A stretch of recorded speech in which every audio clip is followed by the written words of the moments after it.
Как обеспечить села кадрами, помочь многодетным и сиротам, организовать досуг и отдых семьи с детьми?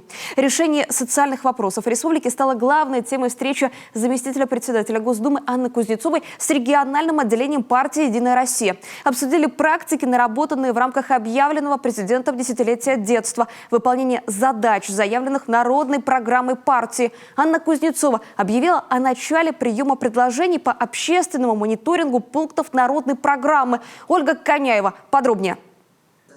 В зале десятки человек. Депутаты Госсовета и города, министры, руководители государственных учреждений, предприятий, общественники, специалисты разных отраслей. Приехала и сенатор от Коми Елена Шумилова. Сегодня это и есть самый серьезный ресурс, когда единомышленники, власти и общества объединяются для преодоления вызовов. С этого начинает встречу Анна Кузнецова.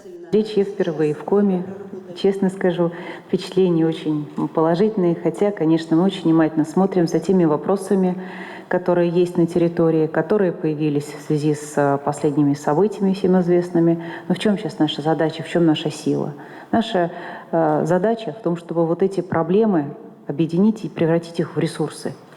Чтобы те вот внешние вызовы, которые сегодня нам объявлены, да, которыми хотят нас как-то задавить, мы, наоборот, видим в этом ресурс. По федеральной программе в регионе капитально отремонтируют 7 школ. Из бюджета страны выделено 30 миллионов на летний отдых ребят из арктических районов Коми. Выплаты на детей, индексация маткапитала, социальных пособий. На федеральном уровне запросы выполняются. Нужно оценить эффективность принятых мер, а еще найти новые идеи реализации поставленных задач президентом и народной программой партии. К примеру, в Коми ввели сертификаты для детей-сирот, которые достигли 23 лет, но не реализовали право на жилье. Социальная выплата более 1 800 000 рублей. Самостоятельно, не испугавшись, приняли такой закон. И сейчас мы заложили средства на 17 сертификатов в этом году, но у нас уже в 2 раза больше заявлений. Поэтому независимо от развития истории на федеральном уровне, мы будем на региональном уровне этим заниматься. Поэтому спасибо за то, что продвижение инициатив идет.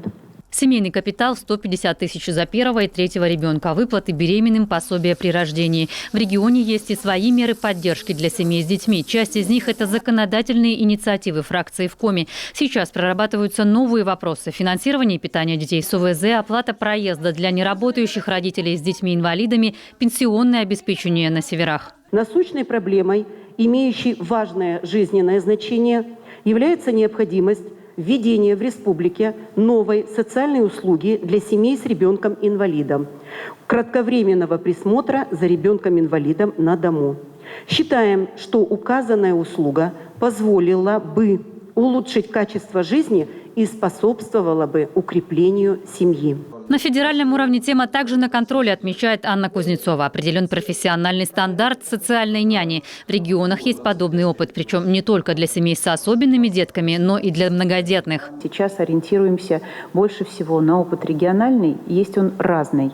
Например, в ряде регионов решение было следующим. Определена региональная услуга социальная по присмотру и уходу.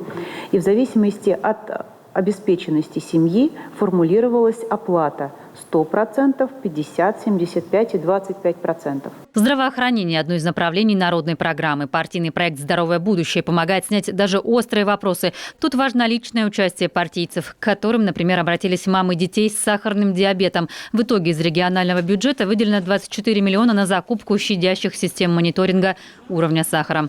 Где-то отремонтированы медучреждения, закуплен новый транспорт, введен запрет на продажу безалкогольных энергетиков детям до 18 лет. Сейчас поступают сигналы по лекарствам и устаревшему медицинскому оборудованию. Впервые, кстати, за последние 20 лет, спасибо огромное руководству Республики Коми, Республиканская детская клиническая больница получила большой транш, 118 миллионов, которыми мы могли самые острые проблемы закрыть. Но нам очень нужна адресная программа обеспечения реанимационным и неонатальным оборудованием. Нам нужна программа обеспечения эндоскопическим, хирургическим оборудованием. Мы стоим на пороге того, что мы откатимся на 30 лет назад и начнем с эндоскопии, уйдем опять в ручную хирургию.